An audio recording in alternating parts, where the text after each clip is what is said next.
Alright, welcome back to the Crabby Dice. Today we're going to be looking at the Lords of Xidit. This is going to be the setup and rules breakdown. Click on the link below for my thoughts and the playthrough. Before we start, like always, please like, subscribe, and comment on my videos. That would be amazing. Let's get started. Alright, let's start the setup by laying out our gigantic map board here. You're going to take the Bastion Tower piece here and lay it right in the middle. Put all your units in one corner, all your coins in the other. Take the black turn tracker and put on the number 1 space. Alright, now we're going to fill up the tiles on the board. Okay, so we got 2 sets of tiles. This is only used for the 3-player game, so we're going to set it aside for now. Click on the link below for a 3-player setup. And these are used in a 4- and 5-player game. Alright, so give it a shuffle. And there's 2 sides. There's the recruitment side and there's the threat side. So we're going to take 5 tiles and place them on the recruitment side. So the number on it will tell you where it goes. So I'll lay these out as fast as I can. 6, 13, and 19. Alright, and then you're going to do the same thing. You're going to take 5 more, but put them on the threat side. And again, on the left hand side, I'll tell you what number it goes on. 14, 11, 5, and 18. Okay, with the remaining stack, you're going to take 5 and put them on the recruitment side, and the rest you're going to put on the threat side here. You can slide the first one over. Okay, next you're going to set up our Titan area here. So you're going to have 2 of each number, so 3, 4, and 5. Look at the question mark. You can shuffle those 2 together and then just place them in their respective areas. Next, we're going to get the assessment tiles. You're going to shuffle these and put 1 on 1, 1 on 2, and 1 on 3. Okay, each player is going to have 3 of these markers. Just put them on the side of the board. They won't be used till the end of the game. Alright, let's go to our player board area. Alright, for each player, you're going to give them a shield. You're going to give them their guild tower tokens, their bard tokens, their programming board, program tracker here, and their standee. Alright, that's pretty much the setup. The only thing we have to do is for all the recruitment areas, we need to add the tokens, but I won't waste time showing you how that's done. And click on the link below and I'll show you how this is different in a 3-player game. Alright, this is what your board should look like with all the units on the recruitment tiles. Alright, the absolute last thing you need to do for the setup is in turn order, you're all going to place your standees on the board, and the only restriction is you can't put it where somebody else has already played their standee. So first player can place their standee in the city, and second place can put it in any other city. So you can go here, for example. Alright, welcome to the rules overview for Lords of Xidit. So at its core, this is a pure programming game. So we have our programming board here, and each round, there's going to be 12 of them, is going to play out exactly the same way. Alright, so the first phase of every round is actually programming your board, and the second phase is actually performing what's on your board. Alright, we're going to talk about that in the following sections. Alright, while you're performing your board, you're going to be doing multiple things like recruiting troops, defeating threats, maybe even defeating a Titan. Alright, while we're doing all that, tokens are going to be coming in and out of play, and the whole point of this is to do 3 things. Alright, so we're going to have money, so we're going to be collecting money. We're going to be taking bard tokens and leaving them on the game board, and we're also going to be building towers. Okay? Alright, why are we doing that? So that we can score in the end game. Alright, so the end game is extremely unique in this game. Okay, so you're not actually going to have a total score. What you're going to do is you're going to compare your rank of all 3 to all the other players, and the last player of each rank is going to get eliminated in order to eventually get a winner. Alright, so if you're last in the first assessment but first in the next 2, it won't matter because you've been eliminated, right? So the goal is to not finish last in the first, second assessment, and to finish first in the 3rd assessment. Okay, so now let's go in detail on all the phases of the game, and I'll show you sort of how the game works. Alright, the first phase every single turn is programming your board. Okay, and the second phase is actually performing the actions on your board, but in turn order. So first player is going to perform his first action, everyone's going to do their first action going around the table, then the first player is going to do the second action, everyone's going to do their second action around the table, and so on and so on. Okay, so those are the first 2 phases of the turn, and pretty much the only phases, because after that, you're just going to move down the round tracker. Alright, so let's talk about the icons on our board and what it means.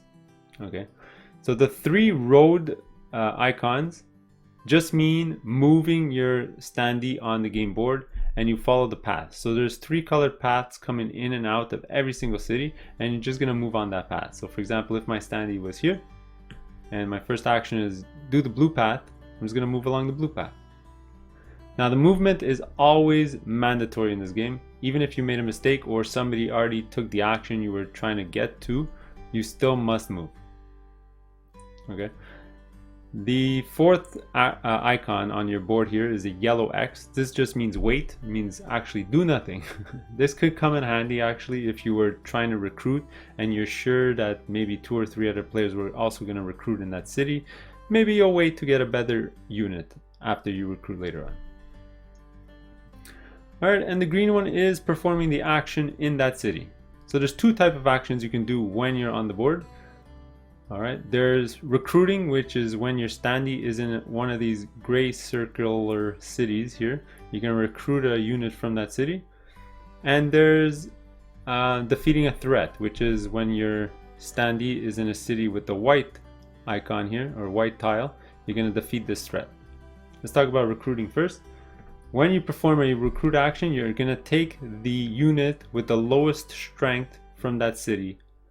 Alright, you can tell by your player board here, it tells you the order of strength, or the game makes it easy. If you look at the tile, you're going to start out with the 0 and just work your way around. So if I were to recruit in this city here, I would take the green guy and put it behind my player board.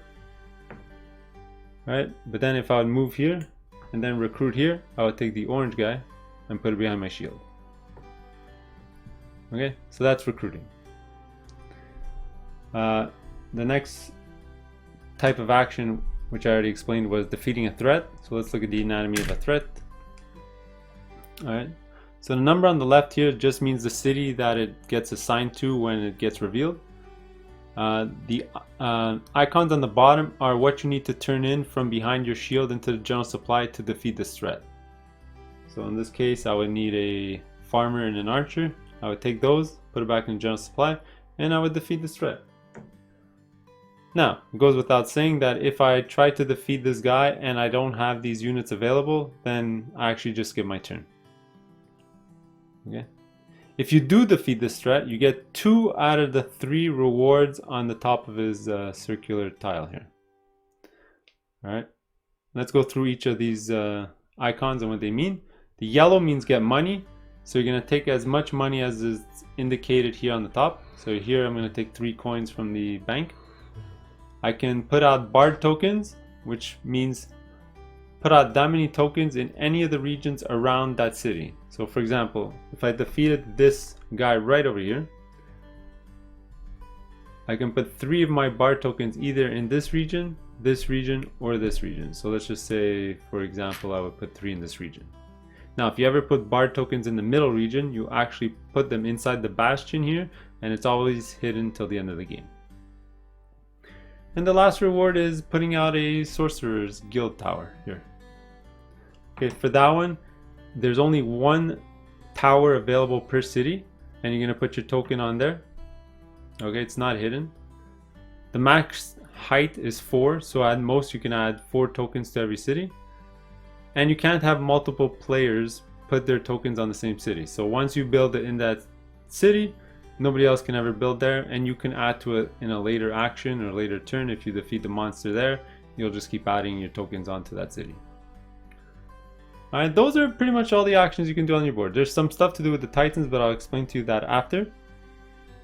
Alright, and again, when everyone's performed their 6th action, we're going to move down the round tracker. We're going to pass the first player token to the next player, and you're going to do it again and again. Okay, now we're gonna go explain to you what happens with these tokens when you either defeat a threat or when there's nothing left in a city. Alright, so during the game we're going to be recruiting from cities and defeating threats on the board, and whenever you defeat a threat, it's going to go into the threat discard, and if all the units from a city have been taken, you're going to also send it to the discard of there. Let's just say this one was taken or defeated, you're going to add it to the discard. Now, whenever that happens, you're going to add the same type of token that was just removed to the game board right away You don't wait. Okay, so let's just say I defeated a threat. I would take the new threat from the queue here and add it to the game board, and on the left here it'll tell you what city it goes to. So 4, it's going to go here. Alright, you're going to slide the next one over into the queue. Do the exact same thing for the city. So I already removed the tile up there, so you're going to look at the next tile here, 21. It's going to tell you to put on 21. And for cities, you're going to add those units to the tile, and then you're going to slide the next one into the queue. Okay, now some unique situations could happen on the game board.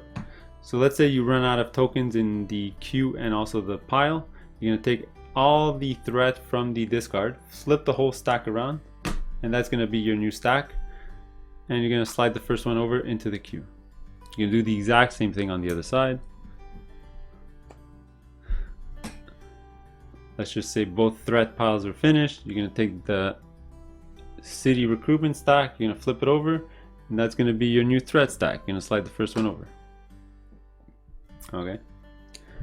Now let's talk about some even more unique situations. If on the recruitment side over here, there was exactly no tiles and there were no tiles in the threat discard as well, what you're going to do is you're going to take the first tile of the threat stack, and that's going to go into the recruitment queue. That's it. Alright, and now we're going to go into explaining what happens when titans are revealed and how to defeat them. Now, if the complete opposite situation were to happen, you're actually going to awaken the titans. Alright, so we talked about this side being completely empty, but now let's talk about the other threat side with the recruitment discard being completely empty. Okay, in this case scenario, what you're going to do is you're going to reveal the top titan from the 3 stacks. Alright, so in this scenario here, you'll flip over the first 3 because we didn't reveal them yet. But let's say it's further down in the game and somebody defeated this titan and these 2 were not defeated. If we were to awaken the titans again, only this one would get revealed. And then you're going to replenish the tiles. So what you're going to do is you're going to take all the tiles from the threat discard, you're going to flip them over, you're going to add all the tiles from the recruitment queue, put them on top, you're going to take the top 2 and leave them in the queue, in the pile, and all the rest of the tiles you're going to flip them over, and this is going to go into the threat pile. Alright, that's how you deal with titans. Now, how do you defeat a titan? Alright, now we're going to talk about our board again. Okay, so in any empty city you can do an action, and that action is to defeat a titan. So let's just say I was in city 16, I can do an action and I can defeat a titan, and titans are pretty simple to understand. Instead of having exactly what you need to defeat them, you can turn in 4 of anything into the discard. When that happens, again, you're going to look at the rewards on top, and you're going to use those rewards in the current city that you are at when defeating a titan. Alright, the only restriction is you must be in a city that doesn't have a threat or a recruitment tile. I did forget to mention that if you defeat a titan, you actually return the tile to the game box because it cannot be defeated again. Alright, let's talk about military census, which is a phase that happens at the end of round 4, 8, and 12. Alright, this phase is all about comparing the 5 different types of units that you can get during the game, and whoever has the most of those behind your shield is going to get a reward. But very important, you don't need to disclose the full amount. Okay, so I'll show you with an example. Let's say we're going to start off with farmers. Everyone's going to put farmers in their hand from behind their shield, but at this point you don't need to put all of the farmers behind your shield. You can put some. You might want to sort of be secretive about how many you actually have. Most of the time you'll just display all of them, but you have that option. And then when everyone's ready, you're all going to reveal. Alright, and whoever displayed the most is going to get the reward. So the reward for farmers is always a coin. So you're going to take a coin from the bank, put it behind your shield. Alright, then you're going to move on to the next type of unit. So you're going to put these back behind your shield, and you're going to put the archers. Again, you don't have to put the full amount. You're all going to close your hand, you're all going to reveal at the exact same time. And now whoever has the most is going to get 2 coins. You're going to take 2 coins, put it behind your shield. All right, you're gonna sort of do the same thing for all the 5 different kind of military units. For the warriors, which is the gray, whoever had the most is gonna add 1 bard token next to the region where their standee currently is. So let's say my standee is right here. I can add my bard token either here, here, or here, which is inside the tower. Okay. For the white military unit, you're going to do the exact same thing, but it's 2 bard tokens, and you can split them up. So you can add a bard token here and a bard token here, or a bard token here and a bard token here. Okay. And for the wizard, it's adding to your guild towers on the game board. All right, so you must add it to a tower that you already are starting to build on the game board. So if you don't have a tower on the game board, you're actually going to put the tower behind your shield, and the next time you were to build a tower, you'll add an extra one. So if you defeat a threat that had, let's say, 2 towers as a reward, you'd actually put 3 because the one behind your shield would be added to that one. Right? For each of these examples, whenever there's a tie, you're all going to get the reward. All right, so if multiple people tie for the archers, you're both going to get 2 coins from the bank. If multiple people tie for the warriors, you're both going to add bard tokens to the board.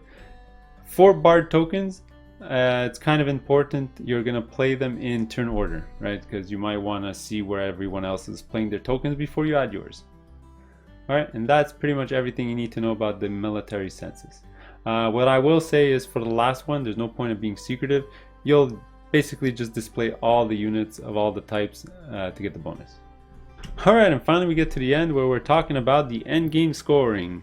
So, like I said in the intro, this is a very unique system, and you're sort of not scoring a final VP total. You're comparing your placement between all the other players for all the 3 types of assessments. So before we talk about how that sort of works, I'm going to talk about the 3 assessments and how to calculate the values. Okay, so the guild tokens, which is the blue, is the easiest to calculate. Just calculate all the towers you have on the board. So let's say this will count as 2, and you get your total. The yellow is your money. So behind your shield, you've been collecting money during the game. Whoever has the most, second most, third most, so on and so on. And the purple bard is the hardest to calculate, but what you got to do is for every single region, whoever has the most bard tokens in that region is going to score the point total that's on the top, and whoever is the second most is going to score the point value that's at the bottom. Okay, you're going to do that for all the regions. You're going to finally tally up your total and get first place, second place, third place. For that one, don't forget for the garrison in the middle, look at all the tokens underneath, and whoever has the most is going to get 6, second most is going to get 4. All right.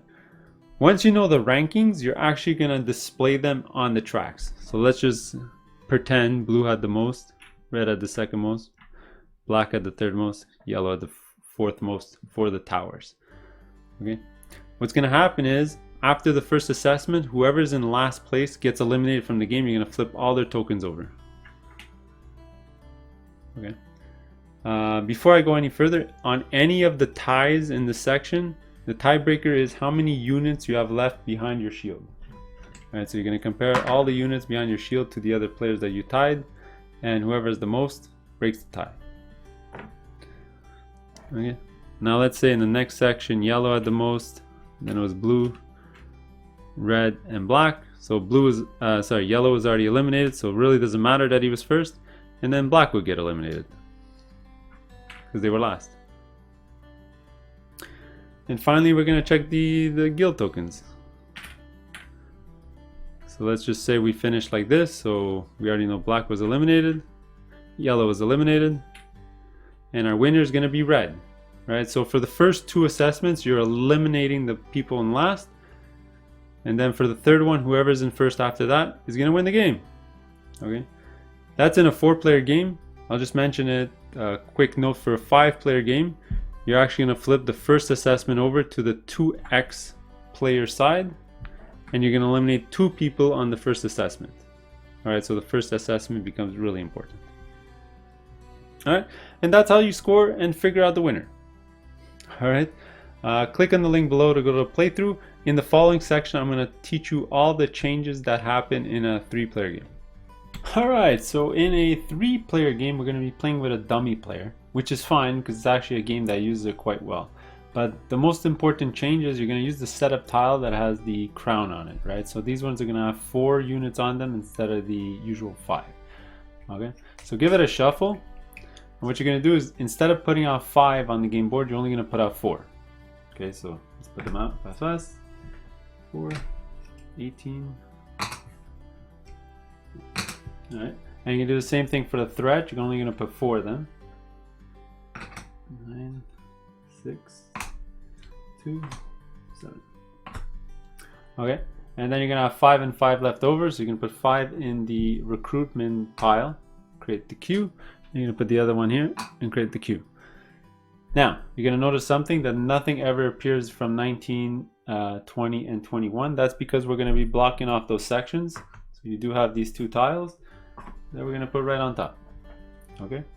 Now, to set up dummy player, very easy. You have the separate board that was included in the game box.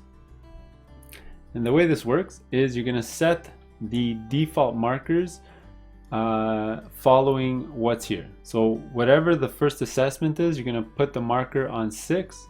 Whatever the second one is, you're going to put on 5. And whatever the third one is, you're going to put on 4. Alright, and we're pretty much set up and ready to go.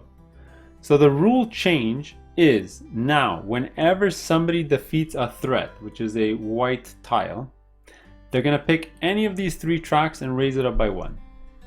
Okay, that player decides, picks 1 track, raise it up by 1. So for example, you can raise up the middle track here by 1.